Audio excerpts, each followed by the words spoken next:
बिस्मिल्लाहिर्रहमानिर्रहीम। अस्सलाम वालेकुम अज़ीज़ तलबा व तालिबात। उम्मीद करती हूँ कि आप लोग सब खैरियत से होंगे और 9th और मैट्रिक के एग्ज़ाम्स होने वाले हैं। तो आज हम देखेंगे कि जो हमारी कॉपी है वो उस पे हमें अपने नाम वगैरह को कैसे फ़िल करना है। और इस बार 9th वाले जो मैट्रिक वाले हैं वो ई-मार्किंग पे पहली बार 9th वाले जो हैं पेपर देंगे। तो चलिए देखते हैं हम इसे कॉपी पे अपने नाम वगैरह कैसे करेंगे। तो आपने इसमें गलती नहीं करनी है, वरना आपकी कॉपी जो है वो चेक होने में मिस्टेक हो जाएगी। आपने बहुत ध्यान से देखना है वीडियो को, शुरू से आखिर तक देखें ताकि आपको समझ में आ सके। तो जो स्टूडेंट्स ये गलतियाँ करते हैं, तो जो हमारे नए स्टूडेंट हैं वो गलतियाँ ना करें, इसलिए आपने इसको बहुत ध्यान से देखना है। तो चलें हमें ई-मार्किंग करने किस तरह करनी है, इस वीडियो में हम सीखते हैं। चलें हम जल्दी से अपनी इस वीडियो को स्टार्ट करते हैं। आप तमाम स्टूडेंट्स को ध्यान से देखें। तो 9 के तमाम उस स्टूडेंट्स को उनके तमाम पेपर्स में ई-शीट फिल करना होगी, जबकि 10 क्लास के 2 पेपर हैं जो कि मैथ और कंप्यूटर।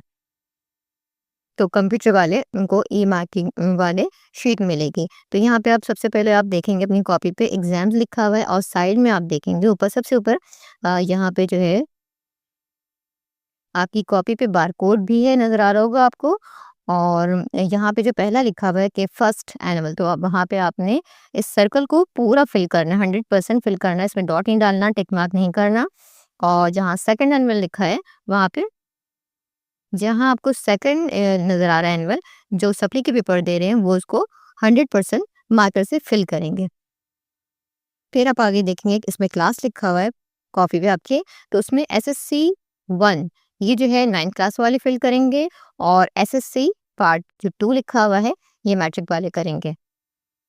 अच्छा, फिर हम देखते हैं यहाँ पे आपको साइंस लिखा हुआ नज़र आ रहा होगा और जर्नल लिखा हुआ नज़र आ रहा होगा। तो साइंस वाले जो बायो कंप्यूटर वाले हैं वो साइंस वाले को सर्कल को फिल करेंगे और जो आर्ट्स वाले हैं वो जर्नल को पूरा फिल करेंगे। आप बॉल पॉइंट यूज़ कर सकते हैं और ब्लू और ब्लैक मार्कर यूज़ कर सकते हैं। इंक पेन से आपने इसको फिल नहीं करना है।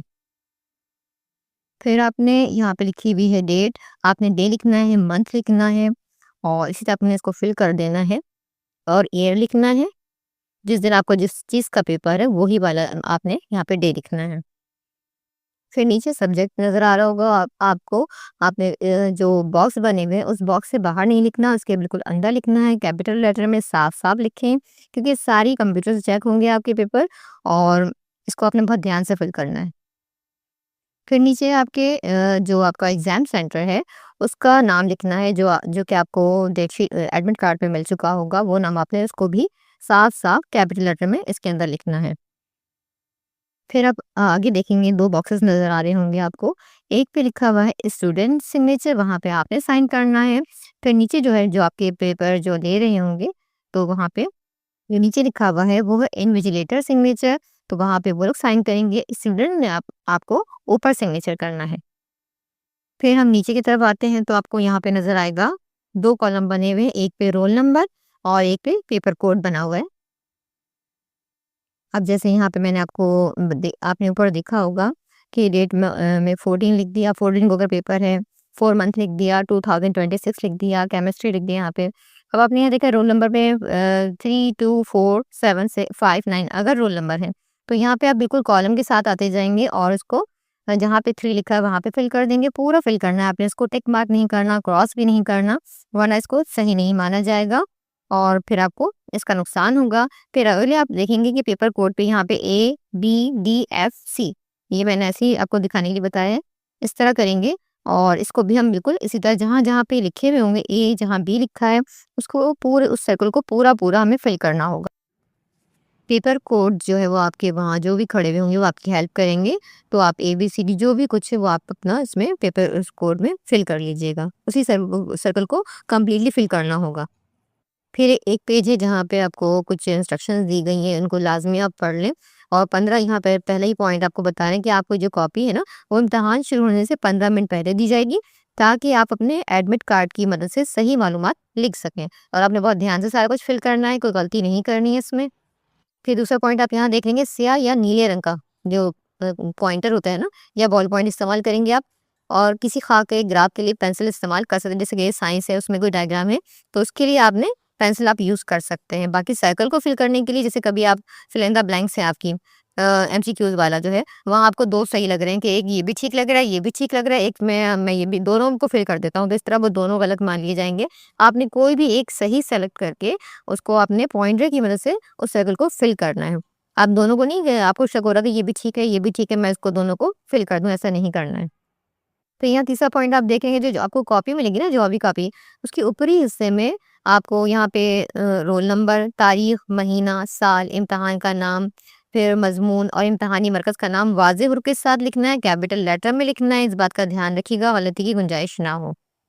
फिर चौथे नंबर पे आप देख लेंगे किसी भी बारकोड और क्यूआर कोड पर ना लिखें, निशान ज़दा ना कीजिए क्योंकि जब आप इस पे कोई निशान कर देंगे, जब आपकी कॉपी कंप्यूटर पे चेक होने कर जाएगी ना, तो वो उसको एक्सेप्ट ही नहीं करेगी। तो बहुत ध्यान रखना है आपने कोई इंक वाला हाथ जो है वो आपके बारकोड पे ना जाए। आपने कॉपी की साइड पे कैंची बनी हुई देखी होगी, तो वो वहाँ से काट दी जाएगी। आपकी कॉपी वहाँ से बिल्कुल कट होने के बाद तो सिर्फ़ ये जाएगी चेक होने के लिए। फिर यहाँ पे ये है कि आपको क्वेश्चन उतारने की भी ज़रूरत नहीं, क्वेश्चन नंबर बना हुआ है जहाँ पे वहाँ पे अपने क्वेश्चन नंबर डालने हैं। जवाबी कॉपी जो है ना अपनी तमाम रफ़ कीजिएगा, काम मुकम्मल हो जाने के बाद तमाम जो वर्क है आपका उसको लाइन पे कीजिएगा। लाइन के बाहर जहाँ कैंची बनी हुई है अगर आपने उसके साइड पे कुछ लिख दिया, तो फिर वो क्वेश्चन वहाँ से तो वो जहाँ पे कैंची बनी हुई है और निशान है, वहाँ से अगर कट जाएगा तो आपका क्वेश्चन जो है वो सही नहीं होगा और स्कैनिंग में भी प्रॉब्लम होगी। तो आपने सारे पॉइंट्स को अच्छी तरह देखना है।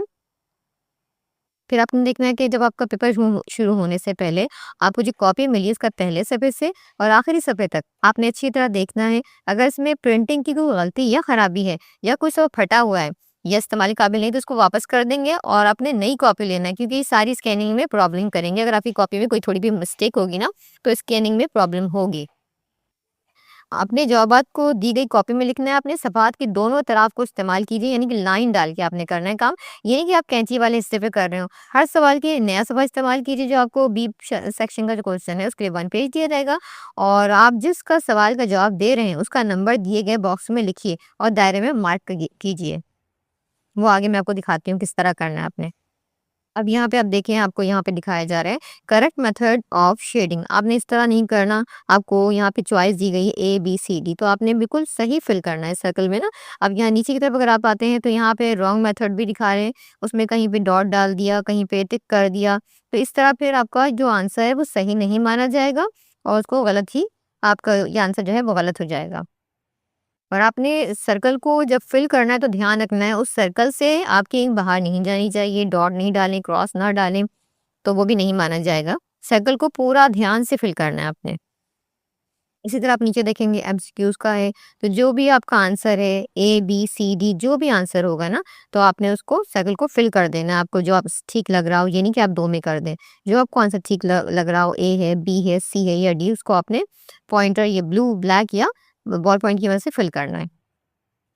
अब हम आते हैं अपने शॉर्ट क्वेश्चन की तरफ। 2 क्वेश्चन मिलेंगे आपको शॉर्ट और लॉन्ग। अब यहाँ पे देख रहे हैं आप कि क्वेश्चन नंबर है और यहाँ पे आपको नंबर आ रहे हैं 2, 3, 4 ये भी दिखाई दे रहा होगा। तो आपने जो भी क्वेश्चन आपको जो सबसे अच्छा आता होगा, जो अच्छी तरह से याद हो, उसका नंबर आप पहले यहाँ पे डालें। आपने सेक्शन बी लिखना है और फिर अपना क्वेश्चन चूज़ करना है, जो भी आपको करना हो, वहाँ से स्टार्ट करेंगे आप। अब नीचे आपको पूरा एक पेज मिला है, ठीक है? अगर आप यहाँ पे फ़र्ज़ करते हैं आपको क्वेश्चन नंबर 5 बहुत अच्छा आता है, तो आपने क्वेश्चन नंबर 5 को फिल करना है और जहाँ पे यहाँ पे नज़र आ रहा है ये बॉक्स बना हुआ, इसमें आपने क्वेश्चन नंबर 5 को लिखना है। तो इस एक पेज में आपने बी सेक्शन का जो भी क्वेश्चन है वो यहाँ पे आप सॉल्व करेंगे। आपको सी सेक्शन के लिए जो मिलेंगे पेजेज़ वो 2 पेज मिलेंगे, उसमें आपने करना है ये। और आपने इस पेज पे गौर किया होगा कि आपको यहाँ पे डॉट डॉट और कैंची ऊपर बनी हुई दिखाई देगी, तो आपने मार्जिन लाइन यहाँ खींच लेनी है। उस साइड पे काम नहीं करना क्योंकि आपका पेपर जब जाएगा चेक होने के लिए तो यहाँ से ये कट कर दिया जाएगा। तो आपने ऐसे नहीं करना, क्वेश्चन का पूरे पेज पे जगह नहीं बची तो आप साइड पे इसके साइडों पे लिख दें, तो इस तरह आपने नहीं करना है। अब हम आते हैं लॉन्ग क्वेश्चन की तरफ। ये भी बिल्कुल सेम वैसा ही पेज है, यहाँ पे भी बबल्स बने हुए दिखाई दे रहे हैं आपको, क्वेश्चन नंबर है। यहाँ पे भी आपने क्वेश्चन नंबर के लिए एक बबल चूज़ करना है, जो भी आपको क्वेश्चन आता है 2, 3, 4 जो भी आपको आता है, तो आपने बहुत अच्छी तरह से उस सर्कल को फिल करना है। फिर साइड में जो बॉक्स है, उसमें क्वेश्चन नंबर जो आपने फिल किया है वो डालना है और अपना क्वेश्चन स्टार्ट कर देना है। अच्छा, लॉन्ग क्वेश्चन के लिए आपको 2 पेज दिए गए हैं, तो जिस तरह आपने पहला पेज फ़र्ज़ कर लिए क्वेश्चन नंबर 5 फिल किया था आपने सर्कल को और वहाँ पे क्वेश्चन नंबर डाला था बॉक्स में, इसी तरह जब दूसरे पेज पे आप आएँगे तो वहाँ पे भी आपने उस बबल्स को क्वेश्चन नंबर 5 के नंबर डालना है आपने और सर्कल को 5 को पूरा फिल करना है, जब सेकंड पेज पे आप आते हैं लॉन्ग क्वेश्चन के लिए। और अगर अगर आपको कोई डायग्राम भी बनानी है तो इन्हीं 2 पेजेस के अंदर करना है, तो आपने बहुत ध्यान से काम करना है। अगर आपको 2 पेजेस मिले हैं इस क्वेश्चन के लिए तो उसमें डायग्राम भी बनानी है आपने और अपना पूरा क्वेश्चन भी सॉल्व करना है। ये नहीं कि आप साइडों पे लिख दें कि कुछ पार्ट नहीं आ रहा, कोई लाइन नहीं आ रही और आप साइडों पे लिखें तो वो स्कैनिंग के लिए प्रॉब्लम करेगा और वो वहाँ साइड से कॉपी कट जाएगी। अब हम इस पेज पे आते हैं जहाँ पे ग्राफ है। अगर मैथ का पेपर है तो आपको ग्राफ पेपर भी यहाँ पे दिया गया, आपको अलग से ग्राफ पेपर नहीं दिया जाएगा। यहाँ पे भी सेम आपने सर्कल में से चूज़ करना है, जो भी क्वेश्चन है 6, 7, 8 जो भी है आपने उस बबल्स को उसको फिल करना है आपने। फिर क्वेश्चन नंबर जो बॉक्स में साइड पे बॉक्स है, वहाँ पे भी देखिए आप बारकोड को ध्यान रखेंगे, आपका जो इंक वाला हाथ वगैरह है वो उसको गंदा ना हो उससे। और ग्राफ बनाने के लिए आपको 2 पेजेस दिए जाएँगे, तो वहाँ पे आप आराम से ईज़िली उसपे बना सकते हैं। उम्मीद करती हूँ कि आपको वीडियो अच्छी लगी होगी। अगर आपको कोई क्वेश्चन पूछना हो तो आप कमेंट सेक्शन में कमेंट कर सकते हैं। क्यूआर कोड और बार कोड पे आपने ध्यान रखना है, कोई भी लाइन नहीं मारनी है, इस पे कोई धब्बे नहीं आनी चाहिए, ताकि स्कैनिंग में आपकी कॉपी बिल्कुल ठीक-ठीक से जाए और अच्छी तरह से चेक होकर आए। तो अपने दोस्तों के साथ ज़रूर शेयर करें। महर उजाला अकेडमी को सब्सक्राइब करना हरगिज़ ना भूलिएगा, ताकि आपको इस तरह की नई-नई वीडियोज़ का नोटिफ़िकेशन वक़्तन-फ़वक़्तन मिलता रहे।